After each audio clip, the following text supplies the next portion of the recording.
Hello everyone, I hope you're doing well.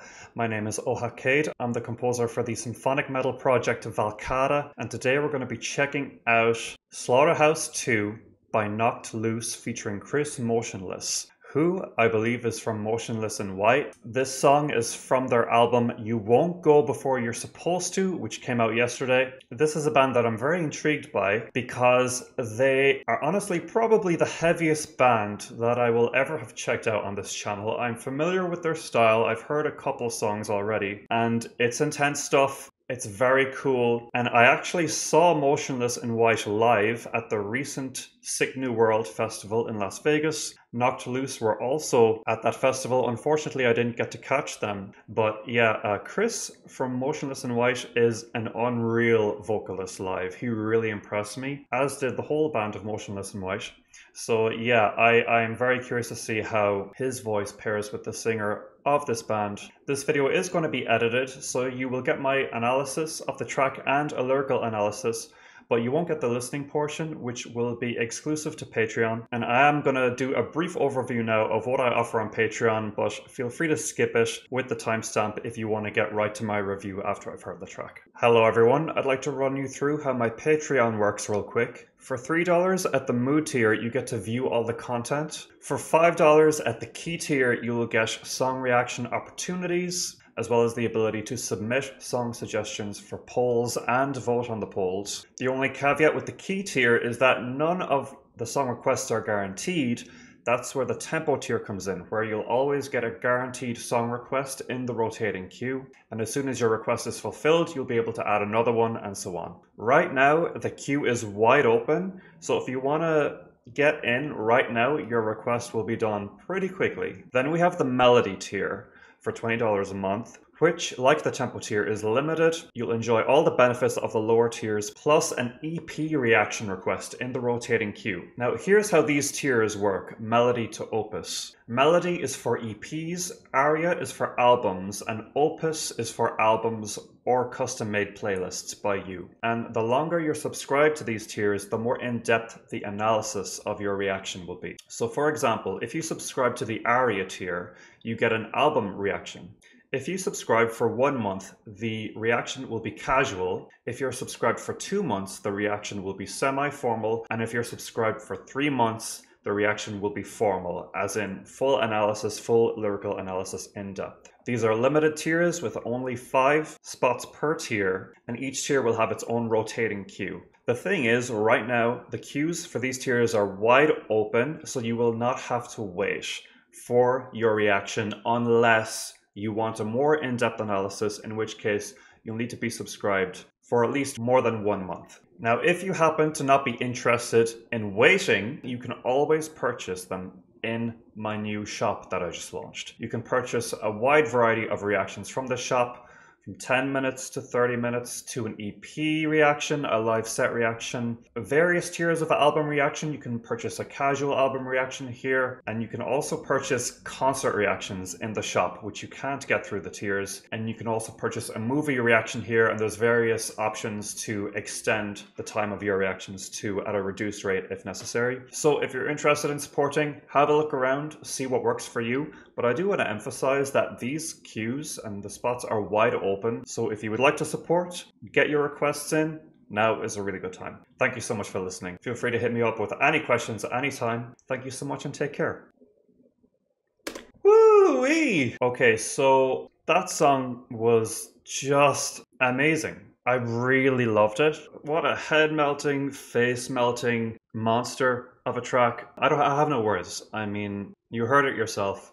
Where do I even begin? Yes, it is heavy, okay, but there's a lot of heavy music out there, and it takes more than a song being heavy to really grab your attention and keep you engaged and keep you entertained through the whole song. But it's so dynamic. Every breakdown has its own good tense lead up to it, and largely the song is filled with a very down-tuned, distorted riff. Please let me know how that effect is achieved. I don't know if it's a production thing on the guitars or if the guitars are like down-tuned to G or something, or what the method of strumming the guitars is in those moments, or harmonically what's going on there. It's such a cool effect, very nasty, very dirty, but very fun, and it's not grating. It's actually quite warm and pleasant in its own strange way. Yeah, like hearing stuff like this helps me to potentially take my music to the next level, because I'm a little bit outside of my comfort zone when I listen to stuff that is this abrasive,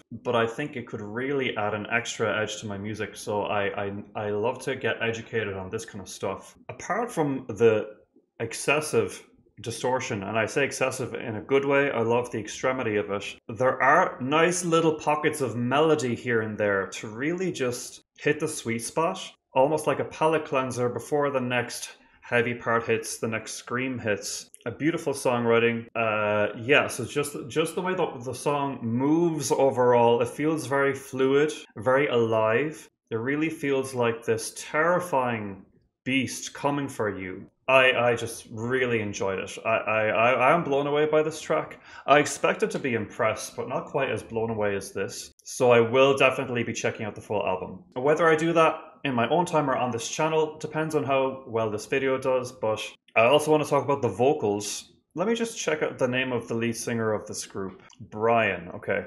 So Brian, his screams are really psychotic, mental, and terrifying. They do have a more human quality to Chris's. Chris's is a little bit more demonic, a little bit more traditionally metalcore or death metal, but Brian's is a little bit more high-pitched. You can hear more of his natural voice in it, which in a way makes it sound more insane. I don't know how he's gonna go through his whole career screaming like that. I'm sure he's got the technique down. But yeah, his screams are really impressive. But I also really enjoyed Chris's parts. I love the blend of the two different styles. They are two very distinct styles that complement each other well. You know, me personally, as a fan of melody, I would love to have heard some clean vocal lines from both vocalists. But it doesn't surprise me that this was all harsh vocals, unless there was a melodic line that I forgot about. Yeah, and there were just like really interesting moments of percussive moments by themselves, and yeah, lots to discover in this song. This was an amazing track. Again, an education for me. I have to listen to this album because the hype is deserved. Alrighty, let's check out the lyrics. Break down the wall again. Time passes, I stay the same. Too many nights spent gathering change, represented by wealth misplaced. It must be so hard to have so much space. You tower above, pretending like you still cared. Your father's work paraded like it's yours to share. Ah, okay. I tried, but I can't let it go now. Let the roles reverse. I tried, but I can't let it go now.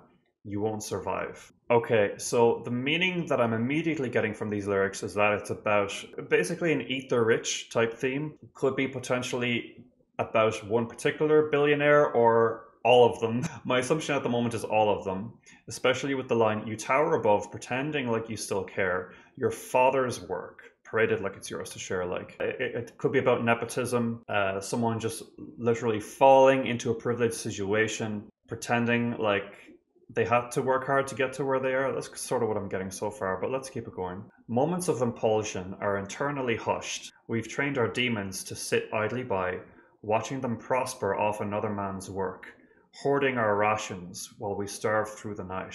Interesting. Again, the theme of work being stolen, hard work being plagiarized. I'm not sure I understand the training our demons to sit idly by. I'm not sure what that's about. Moments of impulsion are internally hushed, hoarding our rations while we starve through the night. I like the way that those lines are written and worded, and it's definitely thought-provoking. I just don't know exactly what that verse is getting at. Force-fed the lies, eye for an eye. No longer will I suffer, not satisfied with your scraps. A total war driven by the lower class. Another notch in a system flawed.